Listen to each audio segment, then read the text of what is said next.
بسم الله الرحمن الرحيم. marka hore waxaan halkan ka salaamayaa dhammaan shacabka Soomaaliyeed meel kasta ay joogaan. Assalaamu alaykum wa rahmatullahi wa barakaatuh. Walaalayaal, sida aad la socotaan waxa soo laba kacleeyay xanuunkii halista ah ee coronavirus ama COVID-19. Maalmihii la soo dhaafay waxa xanuunka u geeriyooday muwaadiniin Soomaaliyeed, kuwa badanna waa uu soo ritay. sidaa darteed fariintaydu waxa ay ku socotaa dhammaan shacabka Soomaaliyeed meel walba ay joogaan, guud iyo dibad. waxaan idinka codsanayaa in aad taxaddar muujisaan oo aad ka qayb qaadataan xakameynta iyo ka hortagga cudurka halista ah, si aan nafteenna, qoyskeena iyo guud ahaan dadkeena uga badbaadino xanuunkan.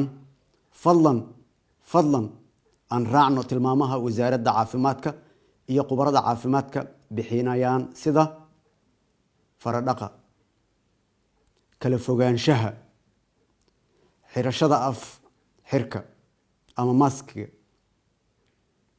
in qofka uu isbaaro haddii uu isku arko astaamaha xanuunka, in aan joojinno isu imaatinada iyo kulamada waaweyn iyo wixii la mid ah.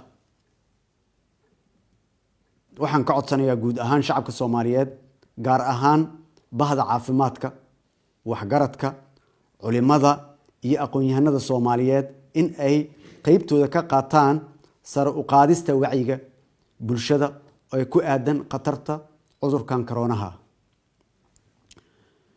dowladda waxay dadaal badan ku bixin doontaa la tacaalidda xanuunkan, waxayna qaadi doontaa tallaabooyin lagu xakameynayo cudurkan halista ah.